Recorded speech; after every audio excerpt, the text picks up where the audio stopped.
UNRWA warns hunger used as weapon in Gaza, urges immediate humanitarian access. US President Trump says Israel accepts conditions for 60-day Gaza ceasefire.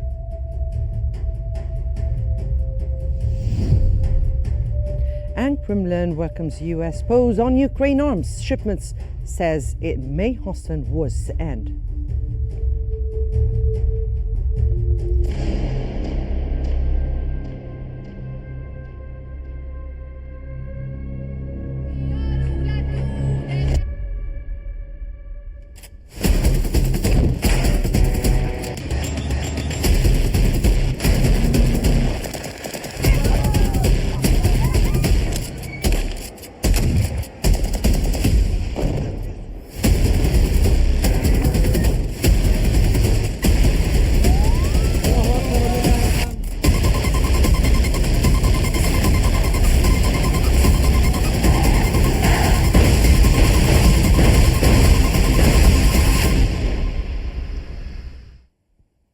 The news in detail.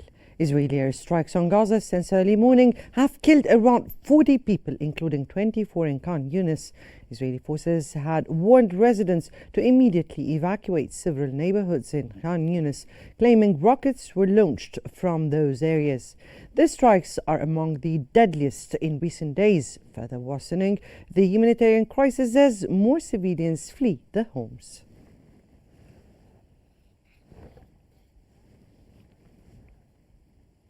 The UN says 5 schools sheltering displaced families in northern Gaza were struck by Israeli attacks in the past 48 hours. At least 1,500 Palestinian families have fled the north amid intense bombardments. The UN warns military operations have sharply escalated since the latest evacuation orders, raising fears of a wider humanitarian disaster across Gaza.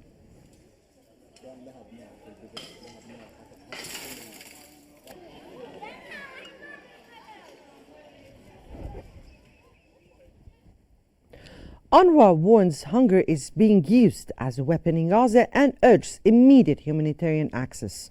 The UN agency says many residents are collapsing from severe food and water shortages.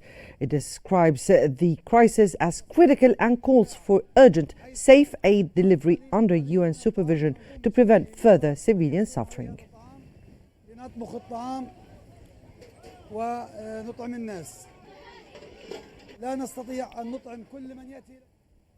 Israeli officials say Hamas has over 20,000 fighters and could regroup if not defeated soon.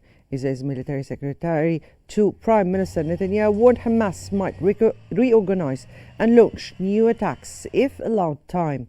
He claimed the group is seeking a ceasefire only to recover and rearm and urged against halting military pressure prematurely.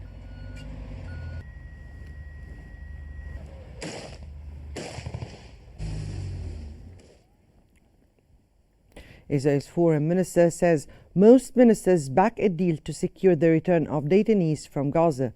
Foreign Minister Gideon Saar emphasized not missing this chance to finalize an agreement. Opposition leader Yair Lapid pledged political support for Netanyahu to complete the exchange and called for the immediate return of all detainees. While safeguarding Israel's essential and security interests. US President Donald Trump says Israel has accepted conditions for a 60-day ceasefire in Gaza. Trump said the US will work with all sides to end the conflict during this period. His team held lengthy talks with Israeli officials and he hopes Hamas will agree. Egypt and Qatar are expected to present the final proposal soon.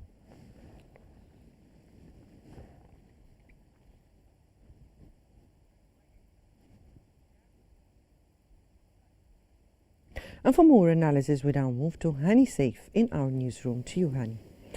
Thank you, Mona. Ladies and gentlemen, to understand the situation more, we're joined from Ramallah by the political science professor, Dr. Ayman Raqab. Dr. Raqab, welcome to Qnews. So what would you say are Hamas's key demands or conditions in order to agree to the proposed 60-day ceasefire in Gaza?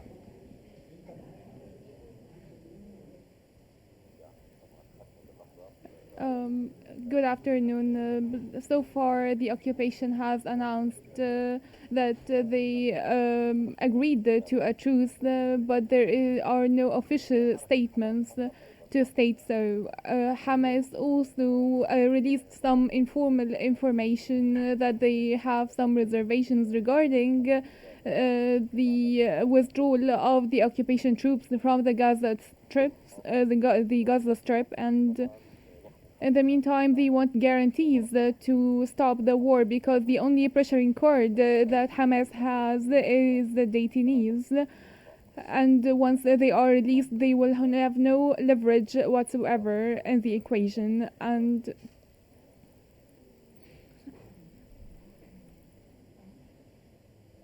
Dr. Raqb, would you say that the Israeli Prime Minister Benjamin Netanyahu has changed or evolved his stance regarding the ceasefire in light of the US pressure and the shifting public opinion within Israel?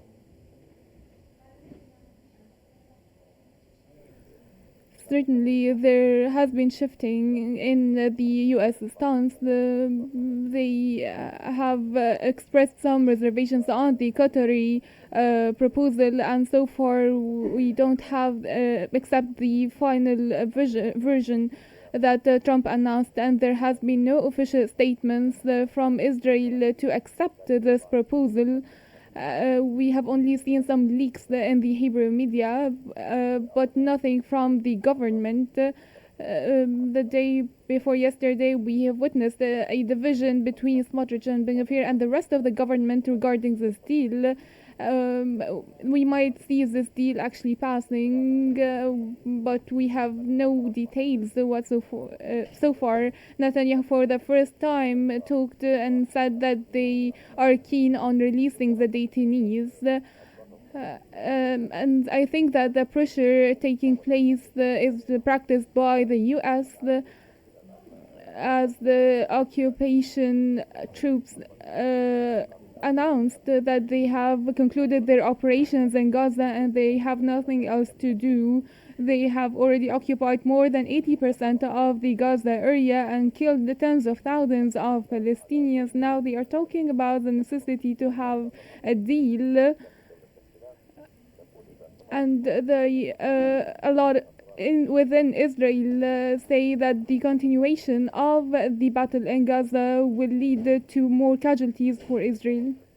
As now the Gazans only have 20% of the Gaza of the Strip area, and this might lead to the demise of the rest of the detainees. The operations will only be concluded by a political deal and not by continuing the fight. Well, what about the concerns surrounding the Gaza Humanitarian Foundation? And how's the humanitarian situation in Gaza impacting the international pressure on both parties? Of course, the GHF, the Gaza Humanitarian Foundation, backed by the US and Israel, according to the WHO, killed around 60 Palestinians that they have recognized, and the occupation troops said that they had to fire at the aid distribution points. And today, this foundation working in Gaza are death traps for killing innocents in Gaza, suffering and humiliation for the Palestinian people. And those who actually get to these distribution points get parcels and not nearly enough aid. Around 130 humanitarian organizations are now demanding the shutdown of this foundation because it's now evident it's only harming the Gazan population, and only the UNRWA is able to control the food and aid distribution, as they have long time expertise in this regard. But the US and Israeli sides are only planning to humiliate the Palestinian people. Of course, the mediators have been working in this regard to enter the aid away from the GHF, and they're working to cooperate with the international organizations to alleviate the suffering of the Palestinian people, as Palestinians are starving to death due to the lack of supplies, which is impacting the life quality of the people in Gaza, and it influences everything in Gaza, as the medical sector has entirely collapsed, and the lack of food. Yes. From Ramallah, that was the political science professor, Dr. Ayman Al-Raqab. Thank you very much, sir, for joining us. Ladies and gentlemen, now we go back to Mona in our studio. Mona. Thank you so much, Hani, for the analysis. And back to our bulletin. Israeli sources warn of a major offensive in Gaza if no ceasefire is reached. An official told Axios that if talks fail, Israeli forces will escalate operations in Gaza City and main refugee camps, similar to the Rafah assault. Strategic Affairs Minister Ron Dermer said Israel is ready for indirect negotiations with Hamas.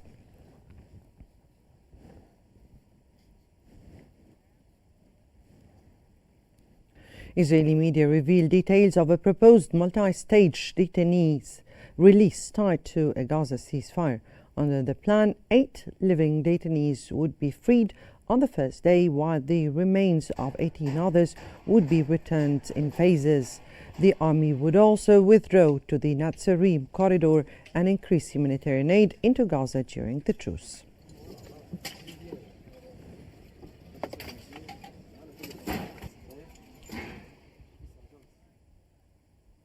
Israeli forces ordered 50 families in Tulkarm camp to demolish their homes. Palestinian media say this move is part of a broader plan to demolish 400 housing units in the occupied West Bank. The demolition orders are expected to displace hundreds more Palestinians amid ongoing tensions.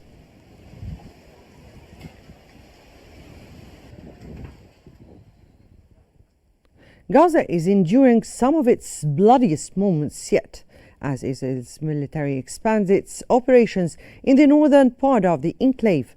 Dozens of Palestinians have been killed and wounded in the past 24 hours alone, with strikes targeting densely populated areas and those seeking humanitarian aid.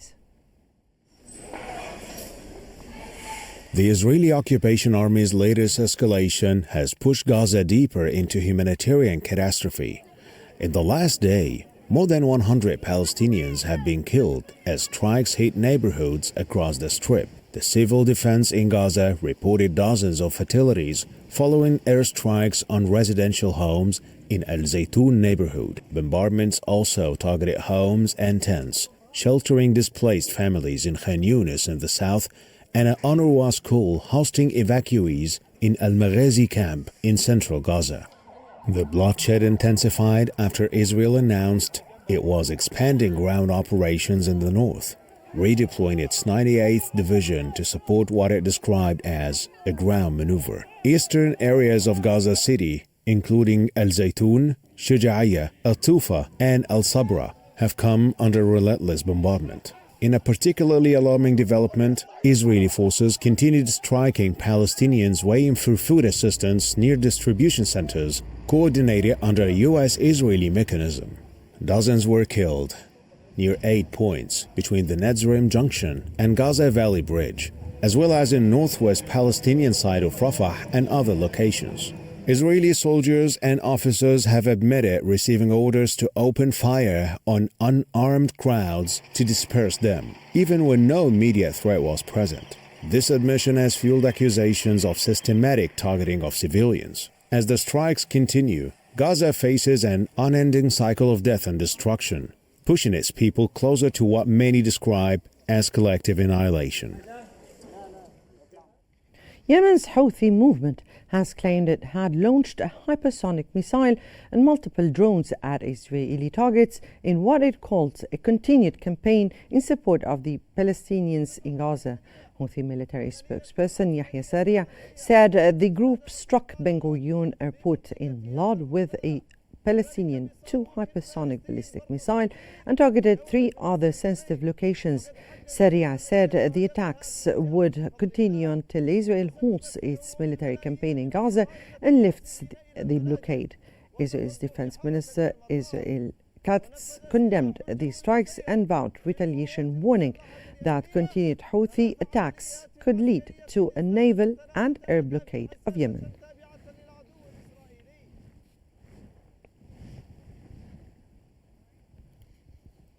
Lebanon's Prime Minister says Israeli violations undermine national stability. Prime Minister Nawaf Salam stressed Lebanon's effort to implement UN Resolution 1701 and regain full control over its territories. He said Beirut is working with Syria to secure borders, combat smuggling, and ensure safe refugee returns.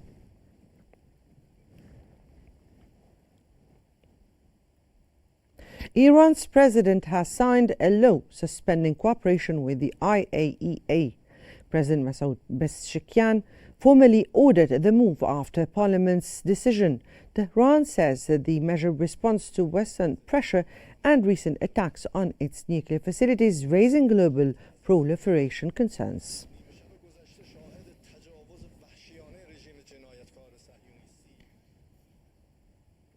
Iran admits severe damage at its Fordow nuclear site after U.S. strikes. Foreign Minister Abbas Araghchi said no one knows the full extent of the damage yet. As technical teams continue assessments, Tehran blames Washington for escalating tensions and vowed to provide a detailed report to the government soon.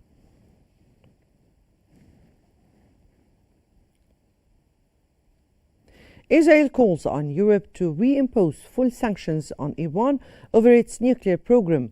Foreign Minister Gideon Saar urged Germany, France and the UK to act decisively against Iran's nuclear ambitions.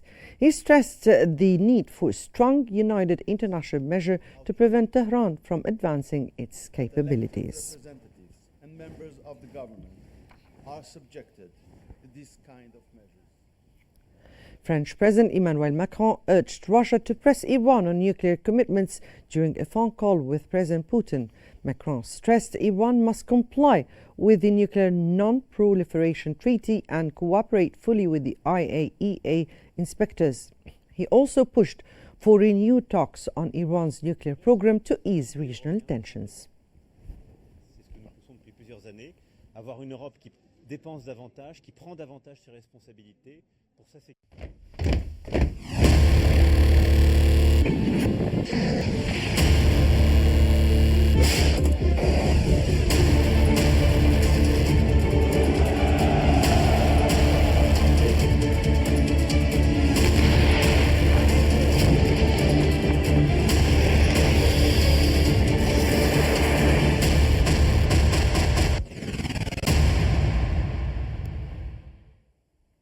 The Kremlin has welcomed Washington's decision to pause some arms shipments to Ukraine, suggesting it may speed up ending the war. Kremlin spokesman Dmitry Peskov said the U.S. move likely reflects depleted American stockpiles and claimed that reducing supplies would push the conflict towards a resolution. The pause reportedly involves air defense missiles and precision munitions. It comes as Russia intensifies strikes on Ukrainian cities, adding pressure to Kiev's defenses.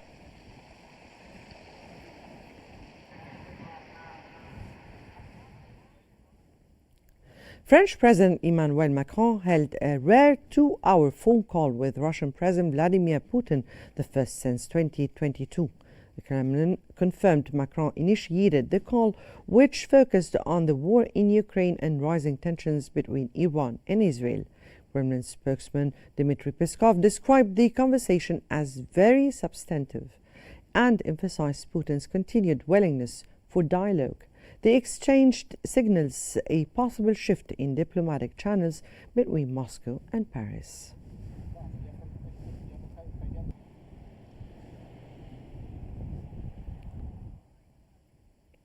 Russian artillery and drone strikes have hit multiple regions across Ukraine, injuring at least 20 people overnight. In Kherson, artillery fire struck a hospital, wounding 8 people, including patients Shelling continued Wednesday morning, injuring more civilians in Kharkiv. Drones damaged homes and public sites, while fires in Kapyansk hurt 3 people. The Dnipropetrovsk region also saw heavy attacks on businesses and farms, leaving 5 injured. In Odessa, Izmail districts, drones hit ports and tourism facilities, but no casualties were reported.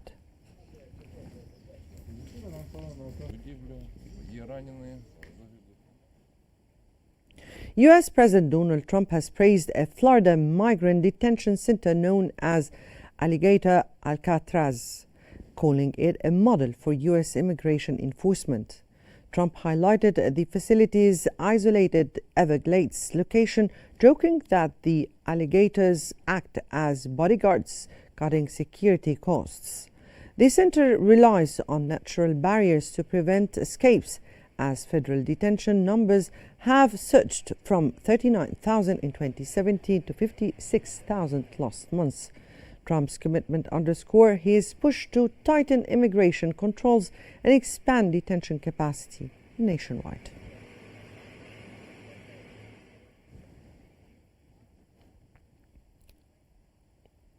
British lawmakers have approved Prime Minister Keir Starmer's plan to tighten disability and sickness benefit rules, but only for new applicants. The bill passed by 335 to 260 votes, scaling back original proposals that would have affected existing claimants. The government initially aimed to save 5 billion sterling by 2030, but faced strong internal opposition. Under the compromise, millions currently receiving support will not be impacted, easing tensions within Starmer's party. The ayes the right, 335. The noes the left, 260. So the ayes have it, unlocked. Zohran Mamdani has won New York City's Democratic primary for mayor, defeating former Governor Andrew Cuomo in a major upset. Mamdani, a 33-year-old Uganda-born Muslim and Democratic Socialist, secured 56% of the votes in the third round of ranked choice voting. Cuomo received 44%. Mamdani will face incumbent Mayor Eric Adams, now running as an independent after a dismissed corruption case, along with Republican Curtis Sliwa and independent Jim Walden in November's general election.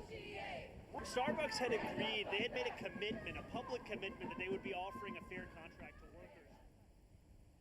A military helicopter from the African Union mission crashed at Mogadishu airport, catching fire on landing.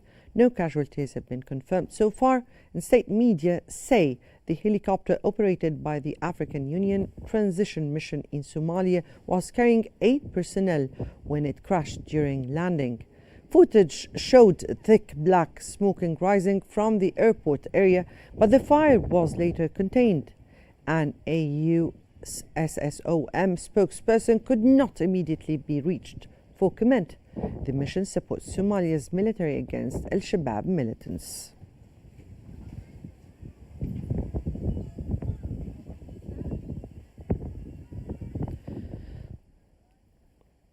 Brazil's National Museum in Rio de Janeiro has reopened after a massive restoration 6 years after a devastating fire. The 2018 blaze destroyed most of the museum's vast collection, leaving only its historic facade standing, originally founded in 1818. The museum was home to priceless artifacts including Egyptian relics and Brazil's oldest human fossil.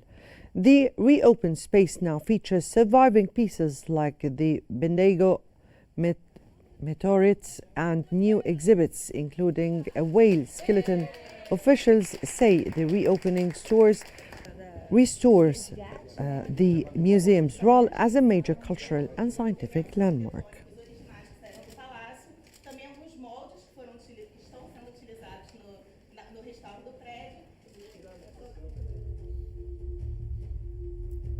That brings us to the end of our news bulletin. Here is what we've been covering. UNRWA warns hunger used as weapon in Gaza, urges immediate humanitarian access. US President Trump says Israel accepts conditions for 60-day Gaza ceasefire. And Kremlin welcomes US pause on Ukraine arms shipments, says it may hasten war's end. This concludes our news bulletin for the hour. Don't forget to follow Q News on YouTube, Facebook, X, Instagram, and TikTok at QNews EGY to stay informed. Many thanks for watching and stay tuned for more coming up on Q News.